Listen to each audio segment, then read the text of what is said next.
যেসব মানুষ সময়ে প্রয়োজনে পরিবর্তন হয়ে যায় তাদের কাছ থেকে দূরে থাকাই ভালো, কারণ তারা সুসময়ের বন্ধু, দুঃসময়ের নয়। বর্তমান সময়ে 3টি উপকার করলে বাস নিশ্চিত। নাম্বার 1, বিনা স্বার্থে উপকার করলে। নাম্বার 2, টাকা ধার দিলে। নাম্বার 3, ভদ্র ব্যবহার করলে। কিছু মানুষ আছে, তাদের সম্মান করলে তারা নিজেকে এমন ভাবতে শুরু করে, মনে হয় সম্মান দেওয়া ব্যক্তিটা কিছুই নয়। সম্মান তাকেই করুন যে সম্মান রক্ষা করতে জানে। আমি যুগ যুগ ধরে তোমার জন্য অপেক্ষা করতে পারি, যদি কথা দাও যে দীর্ঘ অপেক্ষার পর তুমি আমার হবে।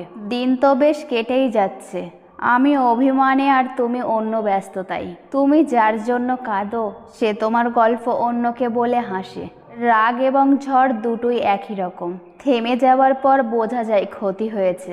যদি হারানো জিনিস ফিরে পাওয়া যেত, আমি শুধু আমাকেই ফিরে পেতে চাইতাম। এই হারিয়ে ফেলার দিনে অল্প কিছু ভালোবাসায় আমার রেখো কিনে। সময় বলে দেবে কোন জিনিসের সঠিক মূল্য। মনে রেখো, বিনা পয়সায় অক্সিজেনও কিন্তু হাসপাতালে চড়া দামে কিনতে হয়।